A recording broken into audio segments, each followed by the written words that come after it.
Hello everyone. आज हम पढ़ने जा रहे हैं वचन, जिसे हम इंग्लिश में नंबर भी कहते हैं। तो आइए समझते हैं। पहले चित्र में एक लड़की है, आप देख सकते हैं यहाँ पर एक लड़की है। और दूसरे चित्र में एक से ज़्यादा यानी अनेक लड़कियाँ हैं। तो यहाँ पर अनेक लड़कियाँ हैं, 1 2 3। ओके, इस तरह हम कह सकते हैं कि शब्द के जिस रूप से उसके एक या अनेक होने का पता चले उसे वचन कहते हैं।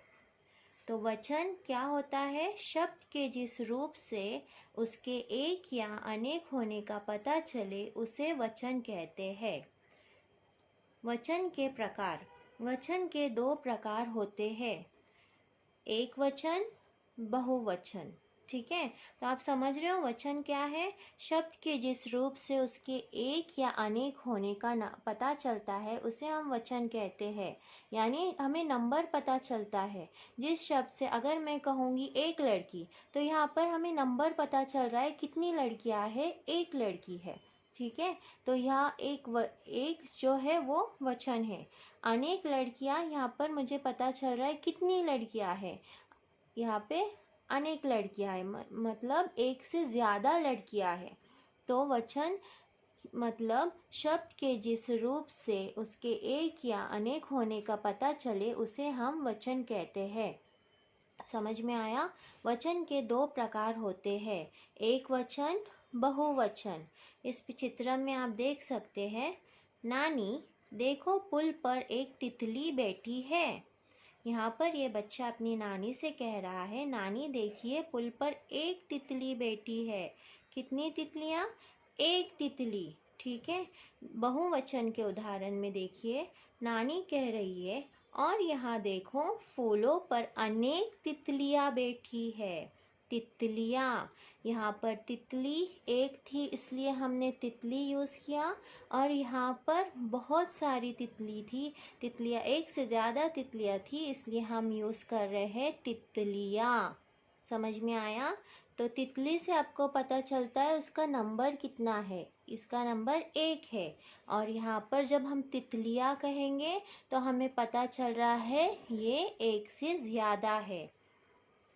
पहले चित्र में एक तितली है इसलिए यह एक वचन है, लेकिन दूसरे चित्र में अनेक एक से अधिक तितलियां हैं इसलिए ये बहुवचन है।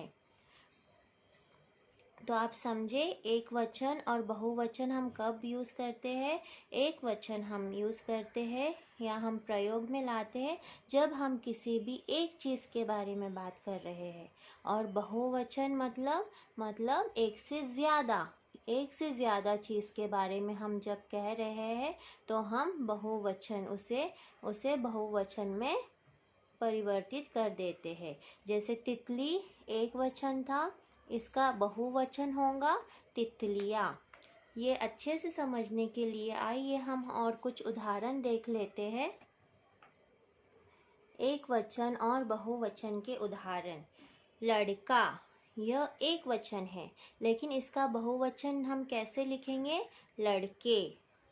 किताब, किताब का बहुवचन क्या होगा? किताबें। बोतल, बोतल का बहुवचन होगा बोतलें। कपड़ा, कपड़े। पत्ता, पत्ते। कुत्ता, कुत्ते। बच्चा, बच्चे। पेंसिल, पेंसिलें। और कुछ उदाहरण देखिए। लड़की, इसका बहुवचन होगा लड़कियाँ। खिड़की, खिड़कियाँ।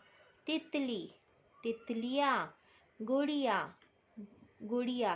कुछ शब्द ऐसे होते हैं जिनका एक वचन और बहुवचन ये दोनों में ये चेंज नहीं होते, सेम ही होते हैं।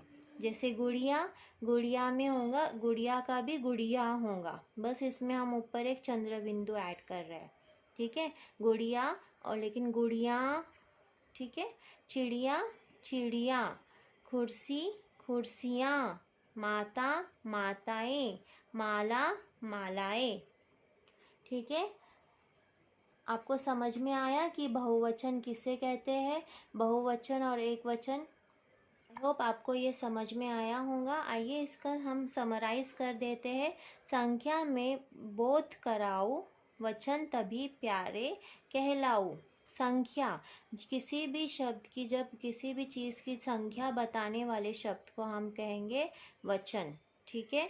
शब्द के जिस रूप से उसके एक या अनेक होने का पता चले उसे वचन कहते हैं। ठीक है। वचन दो प्रकार के होते हैं, एक वचन और बहुवचन। एक से एक के लिए एक वचन और अनेक के लिए बहुवचन। जैसे ये आपका इंग्लिश में होता है वन एंड मैनी, उसी तरह वन के लिए एक वचन होगा, मैनी के लिए बहुवचन होगा। समझ में आया? आई होप आपको ये वचन के बारे में जो वीडियो मैंने बताया है आपको अच्छे से समझ में आया होगा। इसकी एक्सरसाइज हम दूसरे वीडियो में देखेंगे। तब तक के लिए प्लीज़ मेरे चैनल को देखते रहिए। अगर आप मेरे चैनल पे नए हैं तो प्लीज़ सब्सक्राइब करना ना भूलिए। Thank you.